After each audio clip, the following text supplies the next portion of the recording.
On my bucket list was to have a typical New York bagel. We have the traditional cream cheese and smoked salmon. You can see the aroma escape from my bagel. It was delicious. Water? No kidding, Sherlock. Roll a rack to get goods into the basement. Don't fall in. The same venue has turned old beer kegs into menu displays. Streets being dug up seems to be normal in any city. This new building is still very much in the skeleton phase. Care to buy your apartment off-plan? Older style buildings still abound in much of New York. And this is not quite the smallest building in New York.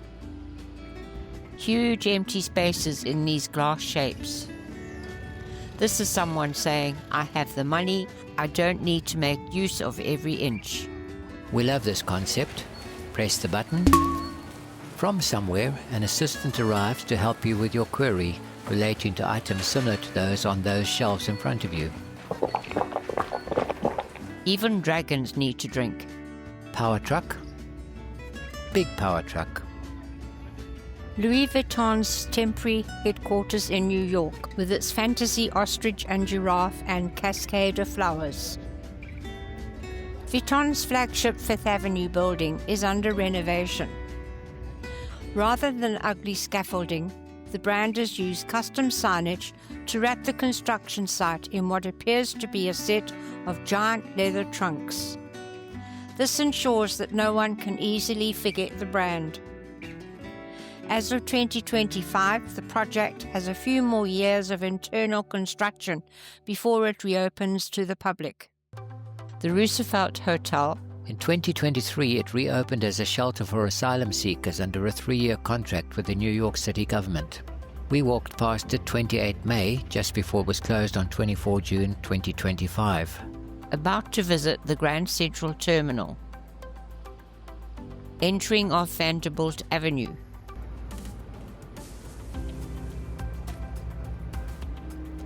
It is the world's largest train station by number of platforms and area. There are no through trains, but over 750,000 people go through the terminal daily. Lots of food outlets. All trains run underground. Commuter at lower level with intercity on the upper.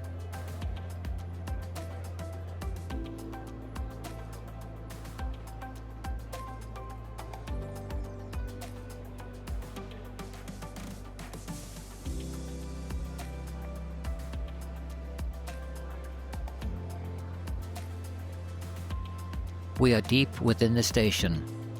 Each golden chandelier has 110 light bulbs.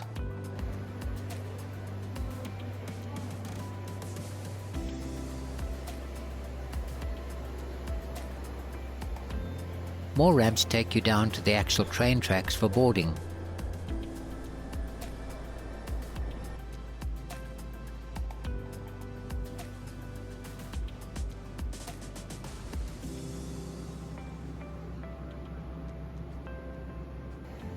Service vehicles bustle around, helping keep the terminal clean and tidy. Love the lifts with their old-fashioned floor indicators.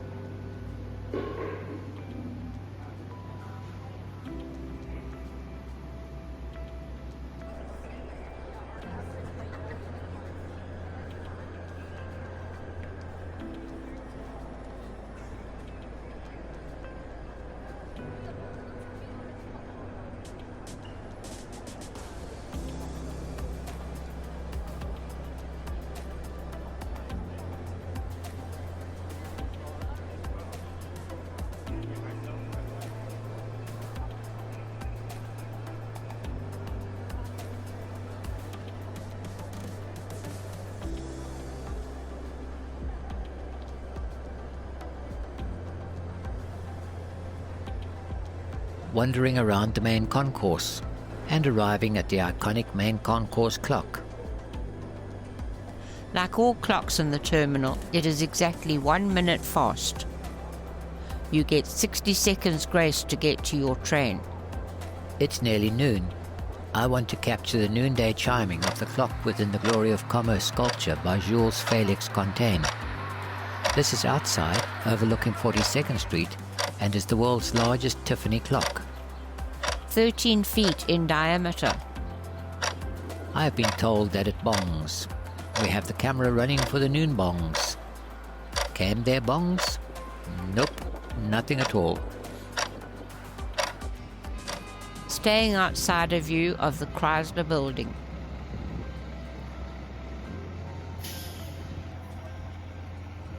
This wouldn't be New York without another fire engine.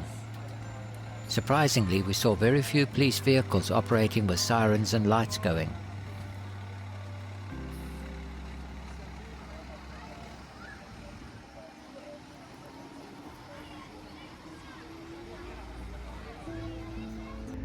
Flowers in the garden of the Tramway Plaza, from where we can watch a Roosevelt Tramway gondola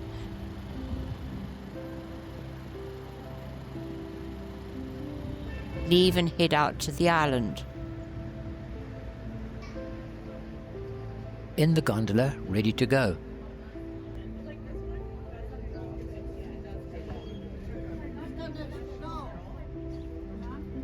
Maybe it's due to the congestion charge, but we don't think there's that much road traffic going over the Queensborough Bridge.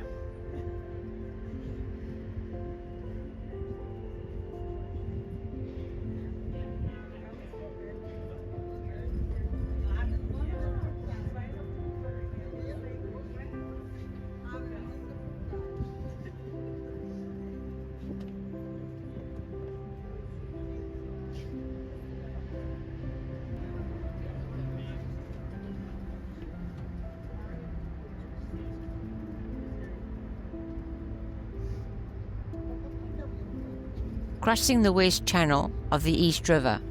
Easy to get confused here.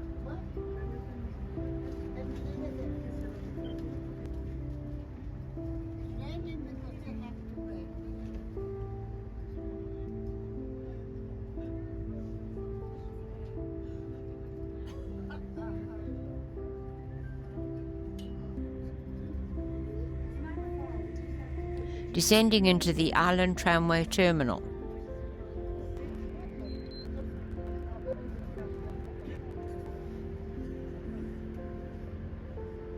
Wednesday, and sadly, the visitor centre is closed. This was the one day when we got a bit damp in New York. There had been rain on other days.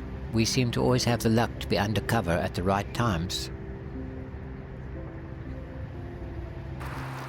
We look around to get our bearings, and the next gondola of passengers is crossing in front of us. We can look back at Manhattan. The big squarish building is the United Nations headquarters.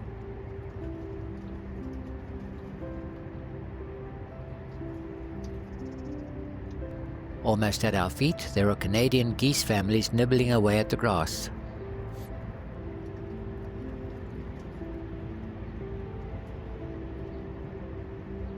Queensborough is one huge bridge. It also has to span the East River Channel on the other side of the island.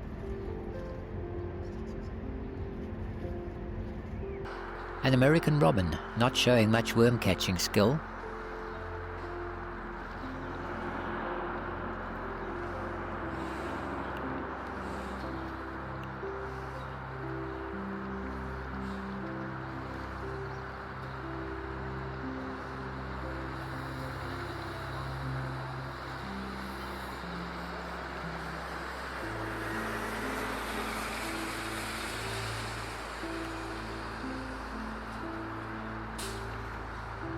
Then finally, he has a grub in his beak.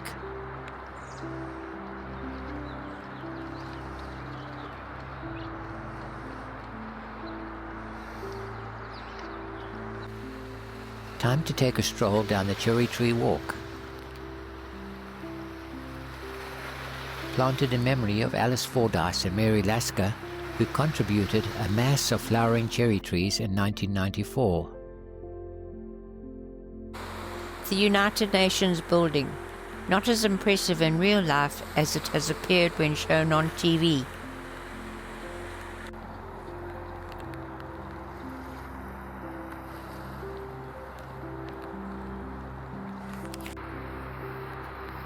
A Circle Line river cruiser powers past us.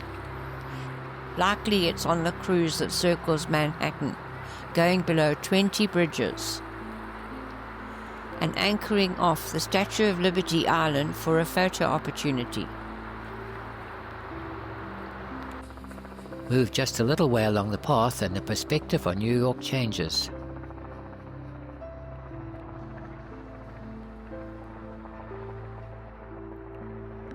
The light-colored Chrysler building almost in the center.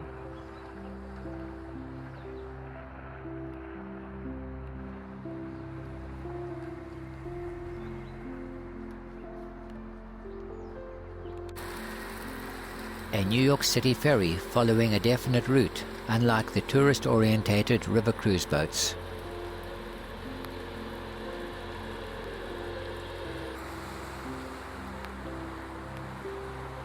The Copper, an unusual bent building with a high-level walkway.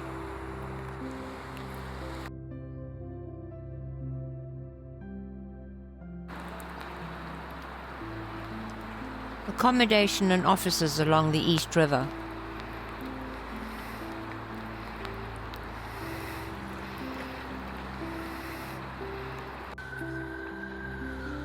We previously encountered the riverboat Manhattan II, showing her in New York Day 2, May 2025. The River Club of New York City, a family service sport and social club. The smaller building to the left, the Campanile. This statue by Meredith Bergman of Franklin D. Roosevelt, himself disabled and a child with disabilities, aims to honor the strength and resilience of those living with disabilities. It's designed to be accessible and interactive, and Gail proves this is so. Near the southern tip of Roosevelt Island, this bust remembers the 32nd President of the United States, Franklin Delano Roosevelt. This stone contains an excerpt from Roosevelt's Four Freedom Speech, 1941.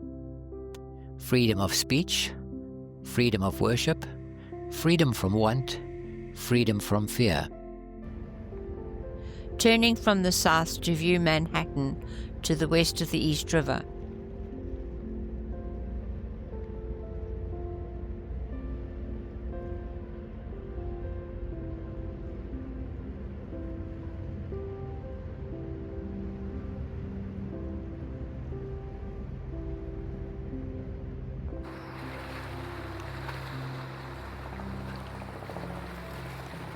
Queensborough Bridge looking north.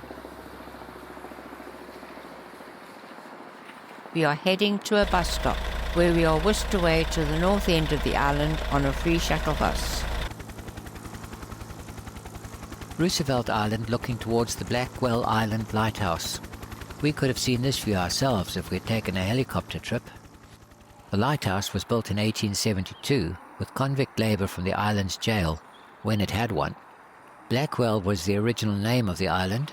It changed to Welfare Island from 1921 to 1973 and is now Roosevelt Island.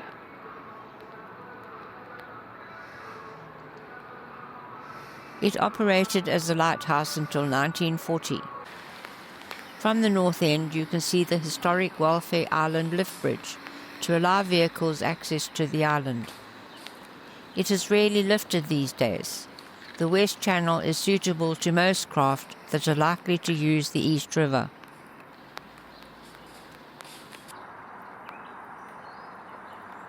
A North American robin has a go at outsteering me, then hops off center stage.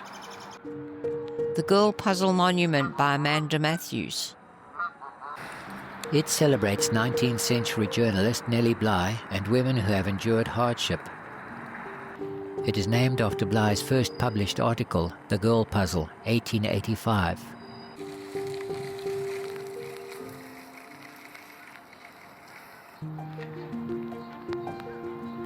Ward's Island Bridge, opened in 1951, is a pedestrian and cyclist-only bridge.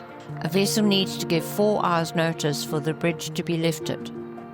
In light rain, we say farewell to a bedraggled starling. Board the tramway to return to Manhattan Island. fly back across the East River. Lovely to travel on a piece of New York's history.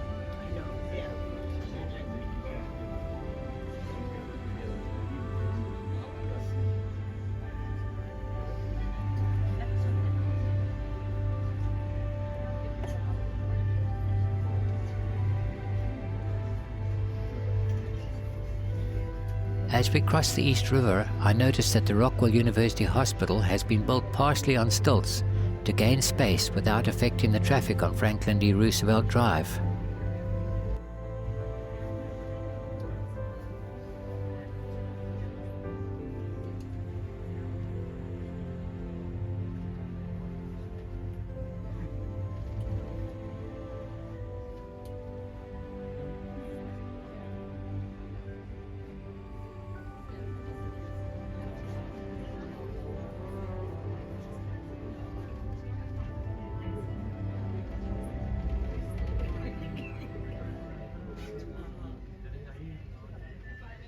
Back in Manhattan, I filmed this tinkling waterfall, which is part of a private apartment block.